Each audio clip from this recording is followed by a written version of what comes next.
बिस्मिल्लाहिर्रहमानिर्रहीम। इय्याका नअबुदु व इय्याका नस्तईन।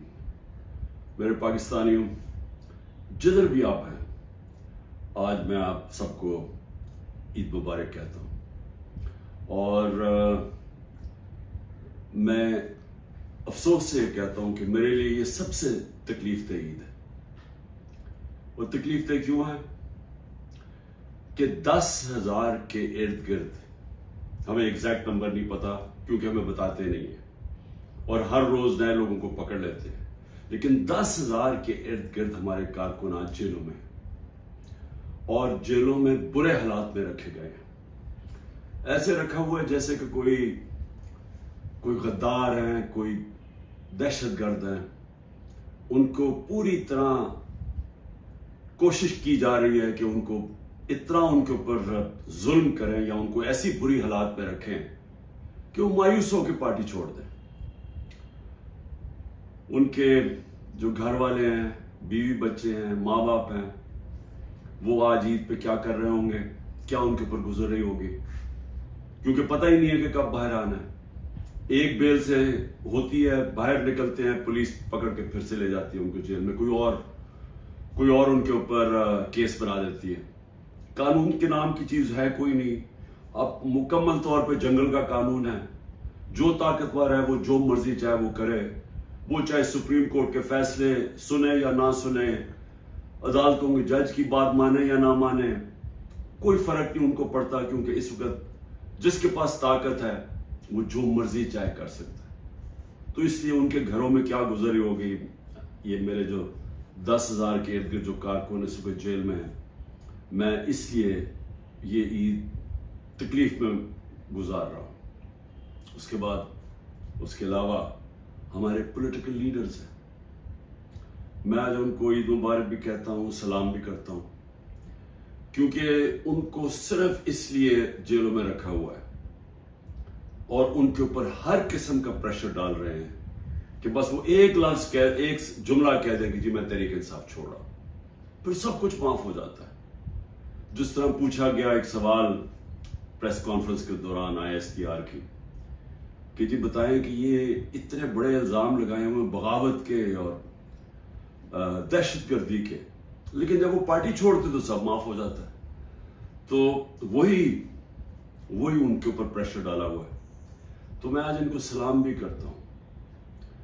हमारे खास तौर पे जो ख्वातीन, अभी तक 50 ख्वातीन सिर्फ लाहौर के जेल में, जिसमें डॉक्टर यास्मीन और आलिया हमजा, इनको मैं खास तौर पे खराज तहसीन पेश करता हूँ। इनके अलावा जो और औरतें हैं, लेकिन इनके ऊपर पूरा जोर लगाया गया है कि ये पार्टी छोड़ दें या ये अप्रूवर बन जाए।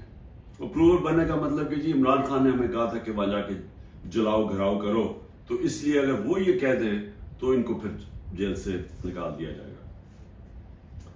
और बाकी जो मेरे स्टालवर्ड्स हैं, जिसमें शरिया अफरीदी है, जो उसके ऊपर जो गुजरी है, उनकी बीवी को उठाया साथ, फिर बीवी को पकड़ने और बच्चों के साथ पकड़ने की कोशिश की, और जिन हालात में रखा, वो जो डेथ सेल होता है उसके अंदर छोटे से कमरे में, तोड़ने के लिए उसको अली मोहम्मद जितना प्रेशर उसके ऊपर, बार बार उसको फिर जेल में ले आते हैं।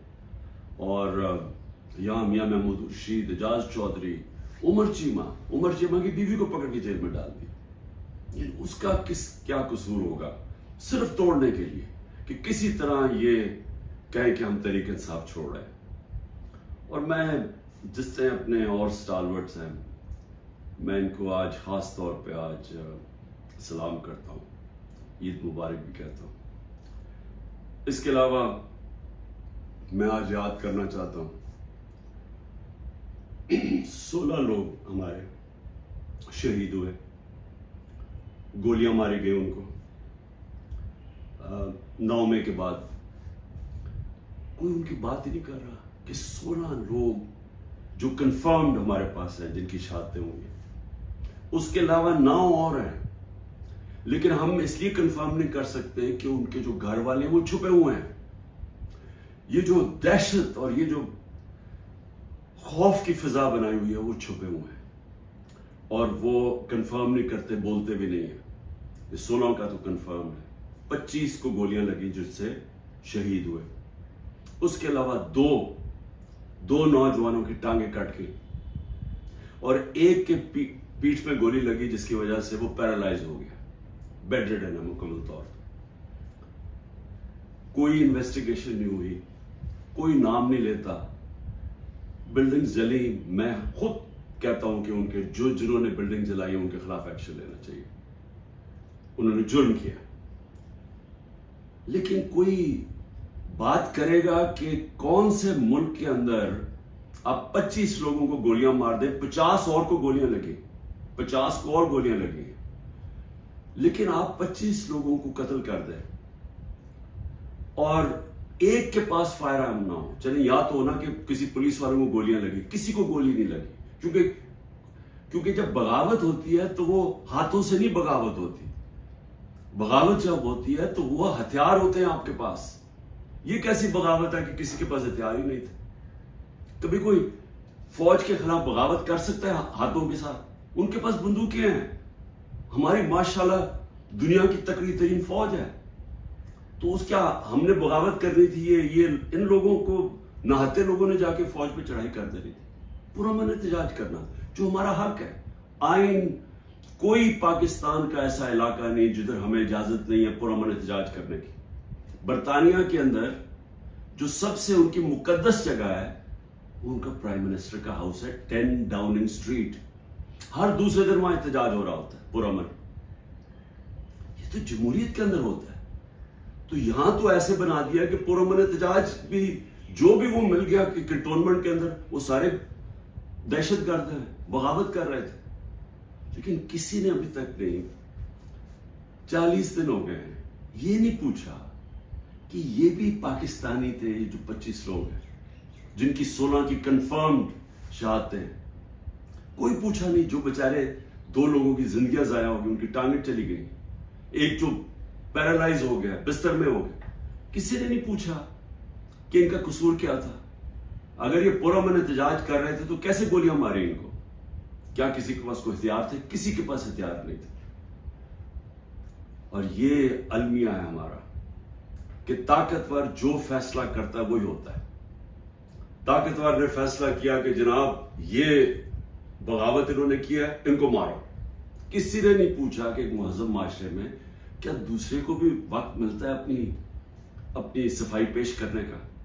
फिर सहाफियों से जो हो रहा है, इमरान रियाज गायब है, अभी तक कोई पता नहीं किधर है। 40 दिन हो गए, उनके घर में बच्चे हैं, बीवी है। वो क्या उसका क्या जुर्म था? क्या उसने भी बगावत की थी? क्या वो अपना मौकफ ही पेश कर रहा था ना? तो कौन सी जमहूरियत में इसकी इजाजत नहीं है? 4 बड़े बड़े सहाफी मुल्क छोड़ के बाहर चले गए। एक ने अभी ऐलान किया है, पुराना 50 साल पुराना सहाफत करता है कि जी मैं अब सियासत पे बात ही नहीं करूंगा। तो ये क्यों इतना खौफ है? क्यों इतना खौफ है कि दूसरा मौकफ ना पेश हो जाए? क्यों मीडिया के ऊपर पूरा कंट्रोल कर लिया है कि सारे मीडिया का मुंह बंद कर दिया जाए और सिर्फ जो सरकारी वर्जन है वो सिर्फ मीडिया पे आए? क्यों डर है? अगर आप सच और हक पे खड़े हैं तो बोलने दो दूसरों को, आप साबित करें। ये जो सारे हरबे इस्तेमाल किए जा रहे हैं, इसका सिर्फ एक मकसद है, तहरीक इंसाफ को खत्म करना, मुल्क की सबसे बड़ी जमात को तोड़ना। डरे हुए इलेक्शन से। और ये कब से शुरू हुआ है? ये जब से रिजीम चेंज हुई है तब से ये प्लान बना हुआ है कि इमरान खान को जिन्होंने हटाया उन्होंने अब दोबारा वापस नहीं आने देना। और उधर से देख लें 25 मई को जो उन्होंने किया, कभी पाकिस्तान की तारीख में नहीं हुआ। अंदर फैसले, बंद कमरों में फैसले हो जी तो मम्मी डैडी हैं, ये तो जी बगल क्राउड है, इनको एक तो आप फेंटा लगाएंगे और ये जो करेंगे तो ये चुप करके पीछे हट जाएंगे। वो नहीं हुआ। 30 बाय इलेक्शन जीत गया 37 में से। उसके बाद मुझे कत्ल करने की कोशिश की। सब एक ही कड़ी का हिस्सा था कि इमरान खान को अब नहीं आने देना।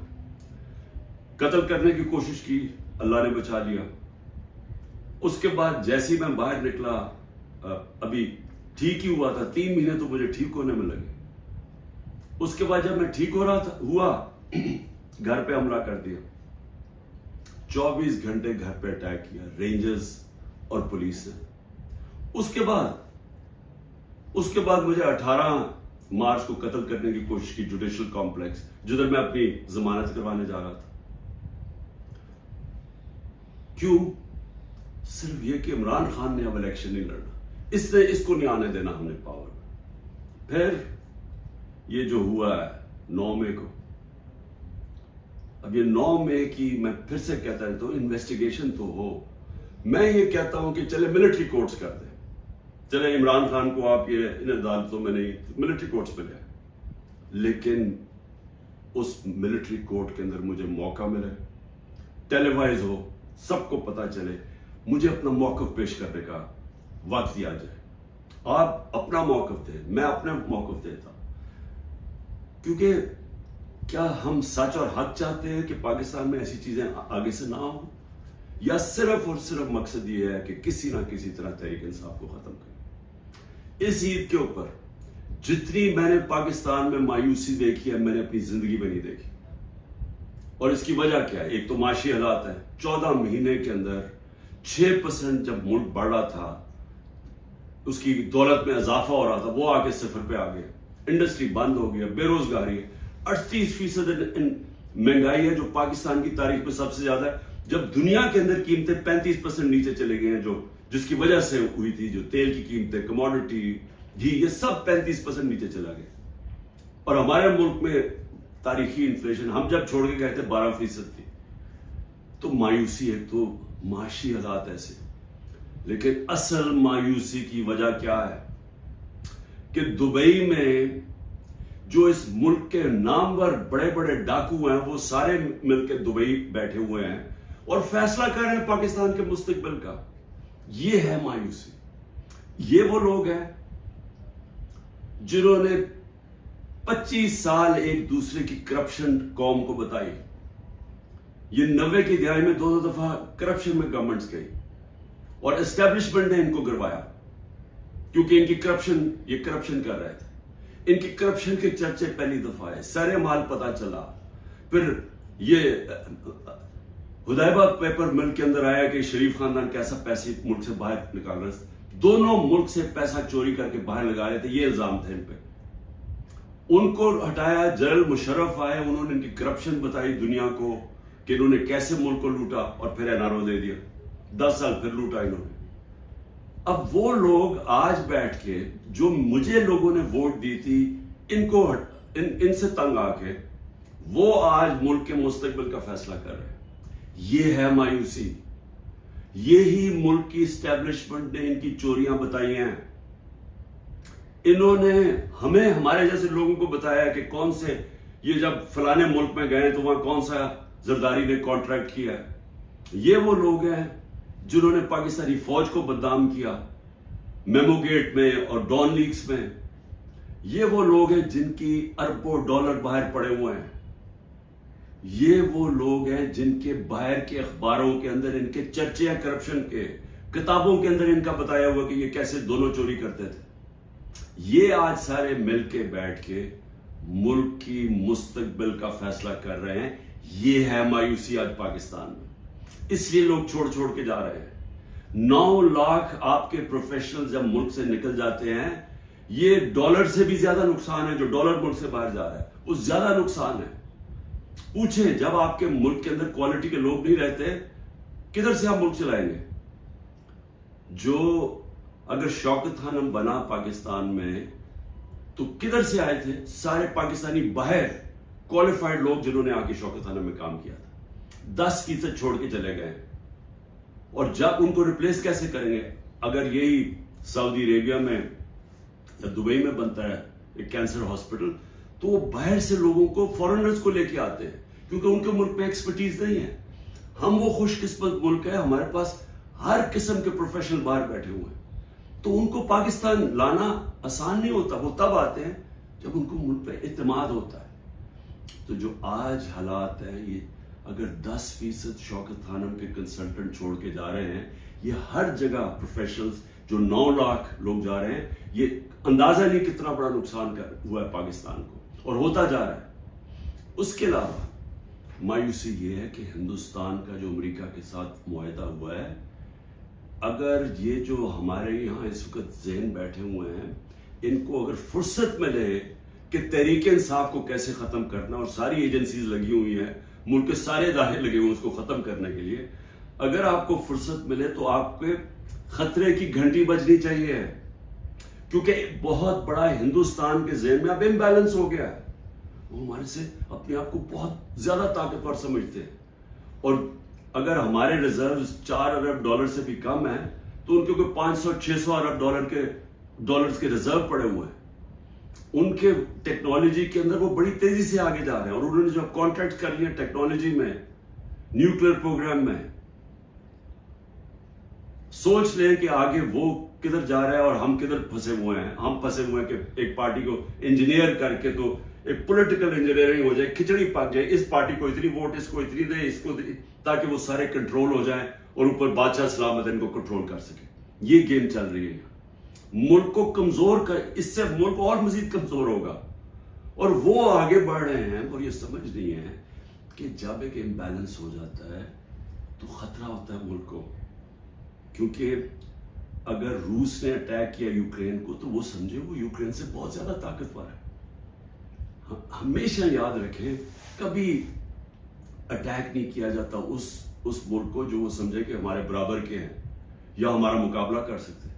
वो तब होता है जब समझते कि जी ये तो बिल्कुल ही बैठ गए, थोड़ा सा धक्का दिया, ये तो माशी तौर पे वैसे ही गिर जाएंगे। इसलिए हमें सारे मुल्क को सोचना चाहिए, जिसकी वजह से मैं बार बार कहता हूं कि मैं अपने लिए नहीं बात कर रहा, मैं अपनी कौम के लिए कह रहा हूं कि बात करें। इस वक्त जो इस वक्त पावर तो एस्टेब्लिशमेंट के पास है, इनके पास क्या पावर है? इनसे बात करने का क्या फायदा है? बात तो उससे की जाती है जो पावर लेके बैठे हुए हैं। बात इसलिए करें अपने मुल्क के लिए। हम बड़ी तेजी से नीचे जा रहे हैं। ये जो प्लान बना रहे हैं ना कि माशी आ जाएगी तो उधर से पैसा आ जाएगा, कहीं से मुल्क अपने, जब तक मुल्क में स्टेबिलिटी नहीं आती, इस्तेकाम नहीं आता, पॉलिटिक्स स्टेडी नहीं होती, तो उसके अंदर तो कोई माशियत ऊपर जा ही नहीं सकती। तो इसलिए ईद के दिन मैं फिर से कह रहा हूं कि जिधर हम खड़े हुए हैं, ये जो प्रोग्राम बन रहे हैं, जो दुबई में जाके ये सारे मनी लॉन्ड्रर्स, एक दूसरे को ये मनी लॉन्ड्रर्स कहते थे, इनके ऊपर सारे मनी लॉन्ड्रिंग के चार्जेस हैं।